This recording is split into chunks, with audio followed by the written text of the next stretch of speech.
Jakarta, tanggal 3 Desember tahun 2024 menjadi momen sejarah. Kejaksaan Agung melalui tim penyidik Jaksa Agung Muda Bidang Tindak Pidana Khusus Jampitsus berhasil mencatatkan pencapaian signifikan dalam pengusutan kasus dugaan tindak pidana pencucian uang (TPPU) dan korupsi yang melibatkan PT Duta Palma Group.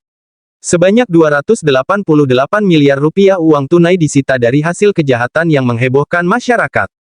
Penyitaan ini merupakan hasil lanjutan dari penyidikan yang dilakukan berdasarkan Surat Perintah Penyidikan Nomor Prin 14 F2 FD, tanggal 2 Juli tahun 2024 tertanggal tanggal 22 Juli tahun 2024.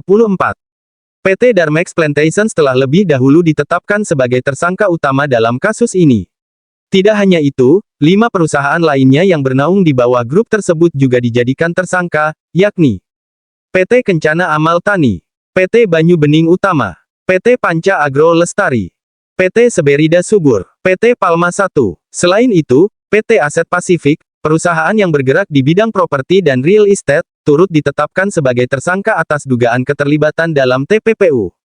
Operasi perkebunan ilegal. Kelima perusahaan ini diduga kuat menjalankan usaha pengolahan kelapa sawit di kawasan hutan tanpa izin resmi. Keuntungan dari kegiatan ilegal tersebut dialirkan melalui PT Darmex Plantations, lalu disamarkan dalam rekening Yayasan Darmex. Pada tanggal 25 November tahun 2024, uang senilai 288 miliar rupiah hasil pencucian uang berhasil ditemukan dan disita. Uang ini merupakan hasil dari tindak pidana asal berupa korupsi yang merugikan negara secara besar-besaran. Dasar hukum dan tindakan tegas.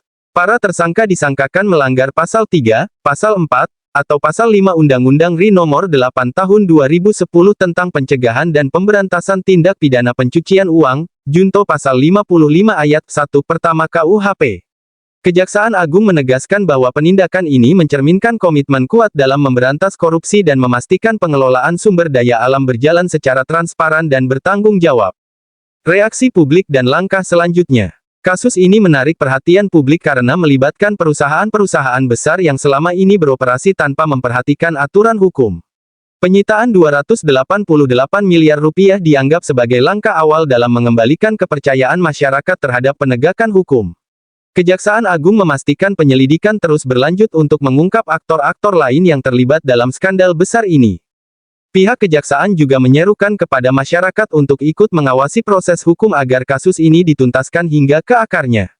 Operasi yaitu PT Aset Pasifik selaku holding properti atau real estate, kemudian terhadap 5 perusahaan perkebunan tersebut di atas secara melawan hukum telah melakukan kegiatan usaha perkebunan kelapa sawit dan kegiatan pengolahan kelapa sawit di lahan yang berada dalam kawasan hutan.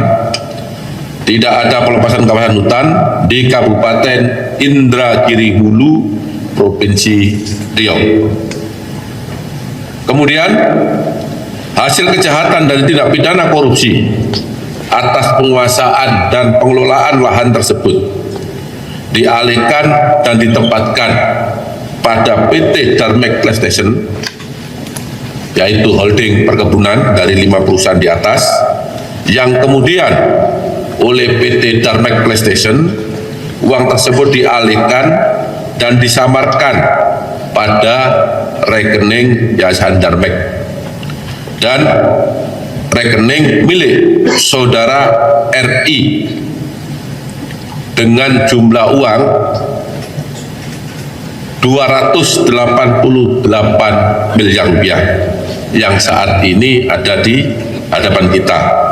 Sedangkan yang ada di Yayasan Darmex sudah kita lakukan penyitaan beberapa bulan yang lalu, yang juga sudah kawan-kawan media massa mengikuti waktu konfes tersebut.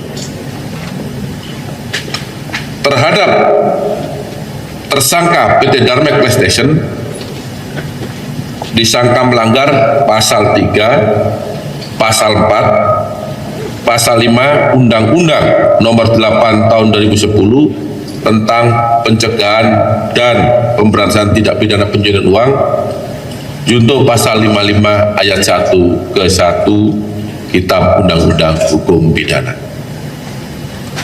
Demikian perkembangan penanganan perkara PT Darmeg Production yang dapat saya sampaikan pada kesempatan sore hari ini. Kurang lebihnya saya mohon maaf. Wabillahi taufiq wal hidayah. Wassalamualaikum warahmatullahi wabarakatuh. Waalaikumsalam warahmatullahi wabarakatuh. Baik, terima kasih Pak Direktur Penyidikan. Rekan-rekan media, barangkali sekedar flashback mengingatkan kita, kalau tidak salah sejak korporasi ini ditetapkan sebagai tersangka ya oleh penyidik, setidaknya penyidik sudah melakukan 4 kali penyitaan terhadap uang ya. Yang pertama nilainya 450 miliar, kemudian yang kedua 372 miliar, lebih kurang ya. Kemudian yang ketiga 301 miliar, dan yang saat ini 288 miliar. Jadi kalau kita total setidaknya sudah ada 1,4 triliun lebih ya uang yang sudah disita diamankan oleh penyidik pada perkara ini. Dan perlu kami sampaikan kepada media bahwa uang-uang tersebut langsung dititipkan di bank penitipan ya. Jadi supaya tidak ada pertanyaan-pertanyaan, karena uang ini bukan sedikit ya, dan ini terkait dengan kepentingan negara, maka penyidik sangat taat terhadap prinsip itu. Penyitaan terhadap uang itu langsung dititipkan di bank penitipan. Saya kira itu